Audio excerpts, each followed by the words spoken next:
Steve Bannon is very polarizing. Plenty of people don't want to hear any more from him. But Bob Mueller's not one of them. He did want to hear from Bannon. Today, I was able to press Steve Bannon on why. He told me he is a fact witness to both collusion and obstruction issues in this Russia probe. He told me a story we've never heard directly from Bannon on air before, how he actually first met Bob Mueller inside the Trump White House. This was just days before Mueller was named special counsel, and it was as Mueller was walking into the Oval Office to meet with Donald Trump about the embattled FBI. And we now know that was the last time that Bob Mueller and Donald Trump spoke face to face. I also pressed Steve Bannon about his standard for treasonous conduct at that Trump Tower meeting. Here are these key Russia highlights.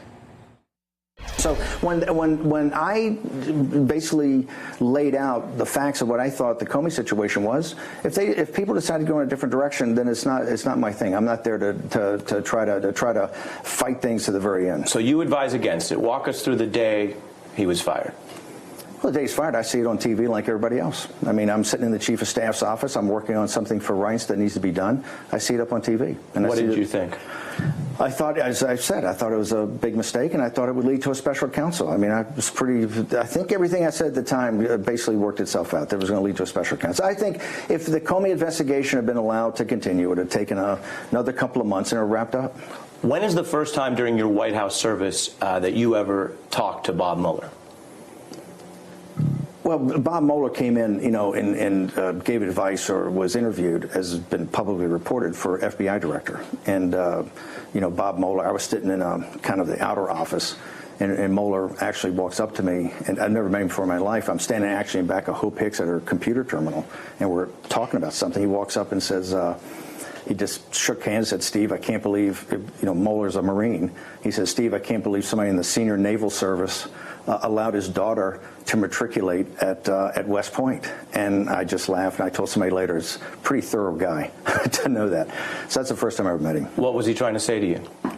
I think he was just trying to. I think he was trying to, just introduce himself. At that time, he was actually there to give advice on the type of person that we should select to be FBI director. So, this is pretty fascinating. You're there working in the White House right after Comey's fired. Right. Bob Mueller walks in, says this to you, and then he what? Goes into the Oval? Yeah. You say you're a witness of fact. Yep. Which is a good thing for you. I think so, yeah. You haven't been advised that you were something worse in their eyes. Are you a witness of fact to the investigation regarding obstruction or collusion or both?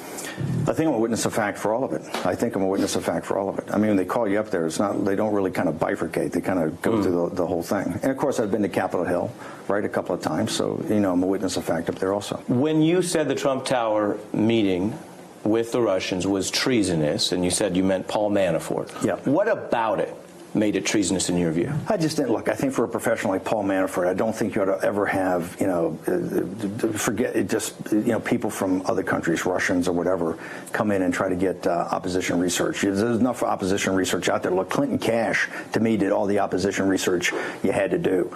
You just had to get down there and drill down on it. And as we did when I took over the campaign on that Monday, or when I was CEO of the campaign with Kellyanne as campaign manager, on that Monday, the first day we kind of took over, we put out I think a statement from then candidate Trump. It was about Paul Manafort when Manafort was, I think, getting ready to resign, and we've referenced Clinton Cash and her corruption in Clinton Cash. So by your standard, it's that knowledge of the foreign offer of help. Well, no, I don't know the foreign offer of help. I think it's even just trying to do something like that. I think is trying to do something like that. So if Donald Trump knew about that, then he was in on treasonous behavior in your standard.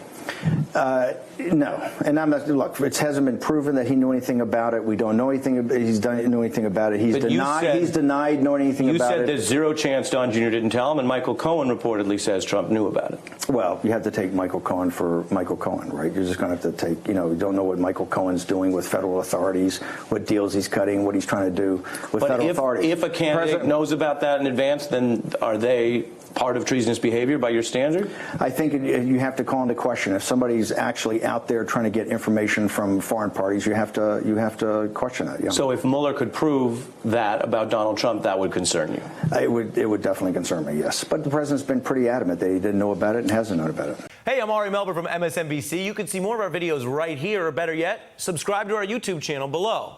You could have been anywhere in the world, but you're here with us, and we appreciate that.